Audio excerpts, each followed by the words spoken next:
네, 여러분 안녕하십니까? 수종쌤입니다.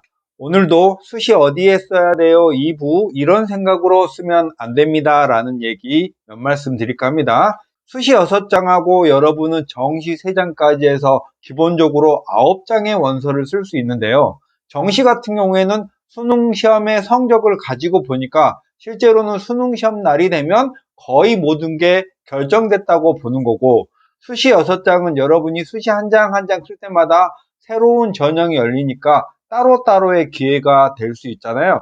여러분들이 보통 수시 6장이나 쓰니까 그 중에 한 장은 되겠지 라는 조금 안이한 생각으로 수시를 쓰는 분들이 많습니다. 그런데 정말 냉정하게 생각해 봐야 될 것이, 수시는 그걸 쓰고 하나하나 뽑기처럼 뽑는 게 아니거든요. 그 전형 하나하나가 남과 경쟁을 통해서 합격자가 탄생하니까 우연에 의해서 합격자가 탄생하는 게 아니에요. 그래서 꽤 많은 학생들이 수시 6장을 모두 떨어지는 수시 6강탈이란 말이 생겨난 거예요. 여러분의 강점과 합격 가능성을 아주 냉정하게 고려해서 한 장 한 장 써야지, 수시 카드가 그 중에 하나는 될 거라고 썼는데 막상 싹 떨어지고 나면 정시에서 굉장히 쫄리고 이미 승부는 끝나죠. 수시 떨어지면 정시로 가면 되죠. 이게 아까 그 마인드에서 이어진 건데, 여러분이 정시를 안 겪어봐서 그래요. 특히 고3 학생들은 거의 12월 말에서 1월 초에 쓰는 정시 원서 때 여러분의 성적을 딱 까놓고 대학을 지원할 수밖에 없어요. 그래서 정시가 수시보다 더 쉽다고 저는 생각하지 않습니다. 수시에서 차라리 하향안전지원에서 낚이는 게 더 나을지도 몰라요. 그냥 안 쓰기 뭐해서 쓰는 거예요. 이 경우는 아무래도 정시에 비중을 두고 있고 수시에는 여러분이 쓸만한 카드가 없을 때 쓰는 건데, 여러분이 모르는 쓸 수 있는 카드는 누구에게나 있습니다. 대학의 눈을 낮추지 않으니까 쓸만한 카드가 없는 거지, 여러분의 실력보다 더 잘 갈 수 있는 수시는 분명히 찾으면 있어요. 그 다음에 여기는 꼭 한 장 써보고 싶어요. 여러분이 이 카드 한 장은 제가 쓰면 안 돼요. 이렇게 해서 자신이 쓰고 싶은 카드를 쓰는데요. 보통 연대나 한양대나 시립대가 수능 최저도 없는 논술 전형이다 보니까 이런 대학이 많이 쓰는 대학인데, 한양대 같은 경우에는 수능 이후에 시험이 있고 보통 자연계열의 기본적인 경쟁률은 80대 1, 인기학과의 경우에는 130대 1이 넘어갑니다.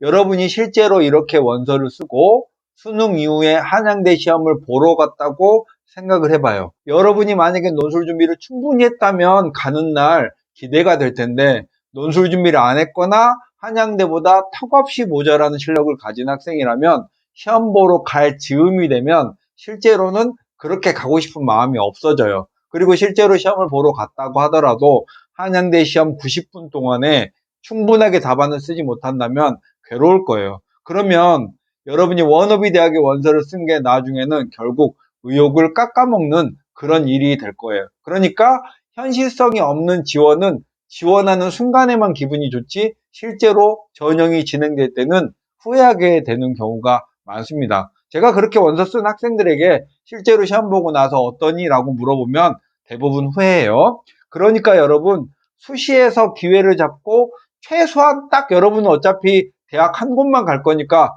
그 중에 한 장 정도는 합격할 수 있게 합격 가능성을 따져서 원서를 쓰는 게 좋다는 말씀 드리는 거예요.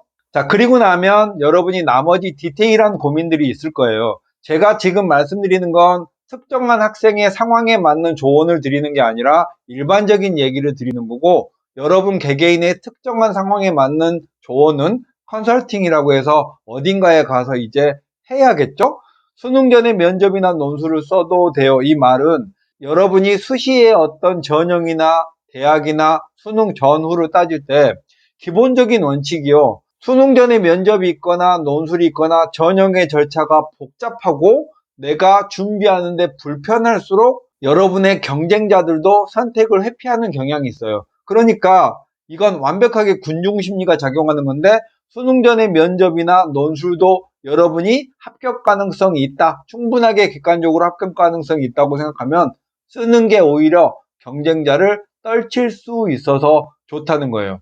반대로 내가 경쟁력이 없는데 수능 전에 면접이나 논술에 응시를 하는 거는 아까운 기회도 한번 날리는 거고, 수능 전에 수능에 최선을 다해야 되는 순간에 약간의 가성비 떨어지는 행동을 하는 거고요. 한 대학에 꽂혀서 여러 장을 쓰고 싶어 하는 학생도 덜어 있는데, 사실 학생부 교과나 종합이나 논술 전형은 그 성격이 다르기 때문에 그 모두를 다 잘하는 학생은 많지 않을 거고, 학생부 교과든 종합이든 논술이든 하나의 전형으로만 승부를 보는 게 좋기 때문에 한 대학에 여러 장 쓰는 거는 일반적인 학생의 능력을 봤을 때는 그렇게 추천하는 건 아닙니다. 그 다음에 수능 최저가 부담스러워서 수능 최저가 없는 대학을 주로 찾아다니는 학생이 있는데, 물론 최저를 맞추기 힘들어서 그런 건 당연히 이해합니다. 그럴 때는요, 대학의 눈을 낮춰서 더 낮은 대학의 수능 최저를 선택하는 게 더 옳지, 높은 대학, 상위권 대학의 수능 최저가 없는 대학을 선택하면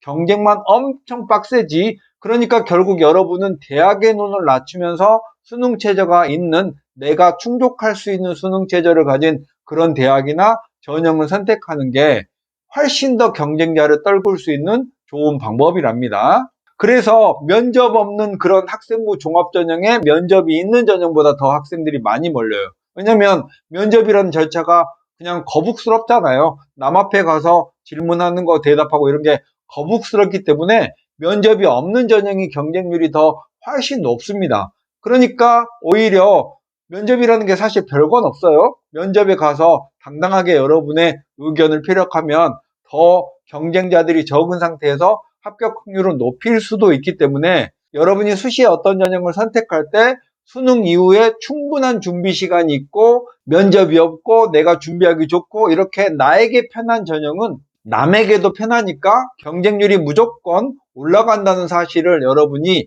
알고 쓰셔야 됩니다. 그러니까 오히려 수시에서는 뭔가 까다로운 수능 최저, 그리고 수능 전 논술, 면접 이렇게 제한 조건이 많고 불편하고, 논술고사 같은 경우에는 내가 가지고 있는 경쟁력 안에서 시험 범위도 좀 복잡한 그런 대학을 선택하면 선택할수록 경쟁률이 낮고 합격 가능성이 올라간다는 사실을 여러분이 꼭 생각해 보면서 수시원서를 써야 됩니다. 오늘은 여기까지 할까요? 수정쌤이었습니다. 안녕.